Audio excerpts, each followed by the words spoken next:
వెంకటరమణారెడ్డి గారి మీద నిన్న రేవంత్ ఖాన్ యొక్క గుండాలు, కాంగ్రెస్ గుండాలు దౌర్జన్యాలు చేయడం, వారి క్యాంప్ ఆఫీస్ మీద అటాక్ చేయడం, అవినీతి చేసిరంటే షబ్బీర్ అలీకి చాతకైతే పోయి ఇగో నేను చెయ్యలేదు, రమణారెడ్డి దగ్గర ఇవి ఉన్నాయి అని డాక్యుమెంట్ ఇవ్వాలి. రమణారెడ్డి నీ మీద ఆరోపణ చేస్తున్నట్టు ఏవైతే నువ్వు కబ్జాలు చేసినావో ఆ డాక్యుమెంట్ నీ దగ్గర పెట్టడం జరిగింది. రేపైనా కలెక్టరేట్ పోతా అన్నాడు, కలెక్టర్ గారి దగ్గరనే ఉంటాడు. కలెక్టర్ గారి సమక్షంలో నువ్వు కూడా డాక్యుమెంట్లు తీసుకురా. షబ్బీర్ అలీ కాంగ్రెస్ నాయకులు, రేవంత్ ఖాన్కో రేవంత్ ఉద్దీన్కో లేదా మహేష్ ఖానో మహేష్ ఉద్దీనో కాంగ్రెస్ పార్టీ నాయకులకు చెప్తున్నారు, ప్రజలు మిమ్మల్ని చీకొట్టిరని.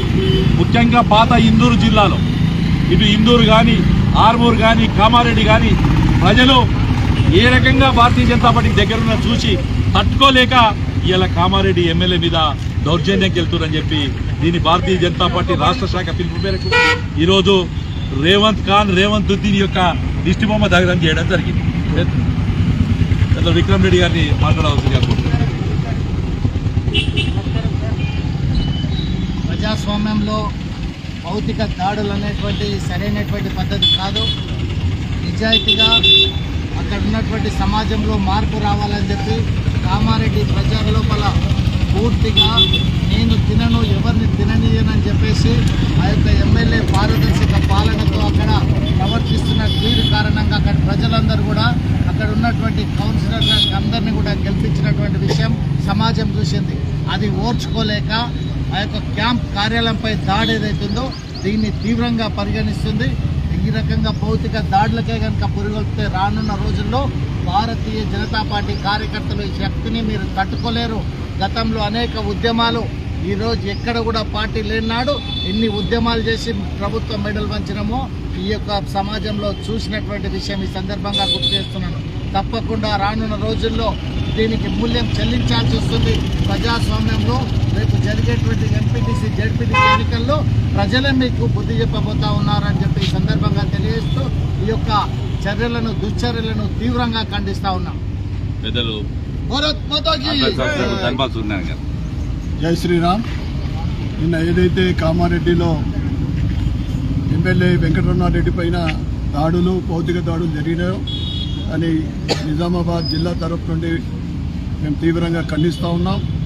ముఖ్యంగా 2.5 సంవత్సరాల కాలం ముందు ఎన్నికైన వెంకటరమణారెడ్డి కామారెడ్డిని అవినీతి పరం చేయాలని, అన్ని శాఖలు కూడా ఇక్కడ కూడా అవినీతి లేకుండా చేయాలని అనే కాన్సెప్ట్ తోటి ముందుకెళ్తూ ఉంటే షబ్బీర్ అలీ 9 సార్లు పోటీ చేసి కేవలం 2 సార్లు గెలిచి, ఓడిపోయినా గెలిచినా కానీ ప్రభుత్వం తన చేతిలో పెట్టుకున్నట్లు కోట్లాది రూపాయల సంపద పెరుగుతూ ఉంది.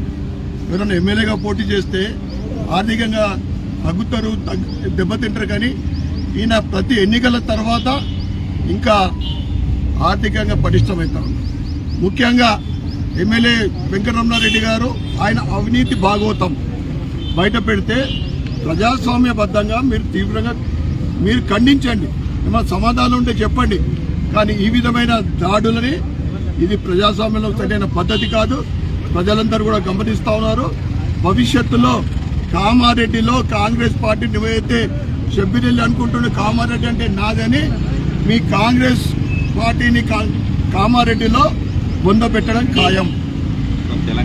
తెలంగాణలో పాటు ముందు కాంగ్రెస్. నిన్న ఏదైతే కామారెడ్డిలో ఎమ్మెల్యే వెంకటరమణారెడ్డి పైన దాడులు, భౌతిక దాడులు జరిగినాయో అని నిజామాబాద్ జిల్లా తరఫు నుండి మేము తీవ్రంగా ఖండిస్తూ ఉన్నాం. ముఖ్యంగా 2.5 సంవత్సరాల కాలం ముందు ఎన్నికైన వెంకటరమణారెడ్డి కామారెడ్డిని అవినీతి పరం చేయాలని, అన్ని శాఖలు కూడా ఇక్కడ కూడా అవినీతి లేకుండా చేయాలని అనే కాన్సెప్ట్ తోటి ముందుకెళ్తూ ఉంటే షబ్బీర్ అలీ 9 సార్లు పోటీ చేసి కేవలం 2 సార్లు గెలిచి, ఓడిపోయినా గెలిచినా కానీ ప్రభుత్వం తన చేతిలో పెట్టుకున్నట్లు కోట్లాది రూపాయల సంపద పెరుగుతూ ఉంది. ఎవరైనా ఎమ్మెల్యేగా పోటీ చేస్తే ఆర్థికంగా తగ్గుతారు, దెబ్బతింటారు. కానీ ఈయన ప్రతి ఎన్నికల తర్వాత ఇంకా ఆర్థికంగా పటిష్టమవుతా ఉన్నారు. ముఖ్యంగా ఎమ్మెల్యే వెంకటరమణారెడ్డి గారు ఆయన అవినీతి భాగవతం బయట పెడితే ప్రజాస్వామ్యబద్ధంగా మీరు తీవ్రంగా మీరు ఖండించండి. ఏమైనా సమాధానం ఉంటే చెప్పండి. కానీ ఈ విధమైన దాడులని ఇది ప్రజాస్వామ్యంలో సరైన పద్ధతి కాదు. ప్రజలందరూ కూడా గమనిస్తా ఉన్నారు. భవిష్యత్తులో కామారెడ్డిలో కాంగ్రెస్ పార్టీ నువ్వైతే షబ్బీరెల్లి అనుకుంటున్న కామారెడ్డి అంటే నాదని మీ కాంగ్రెస్ పార్టీని కామారెడ్డిలో పొందబెట్టడం ఖాయం. తెలంగాణలో పాటు ముందు కాంగ్రెస్ పార్టీని కామారెడ్డితోటే ప్రారంభమైంది. జై శ్రీరామ్.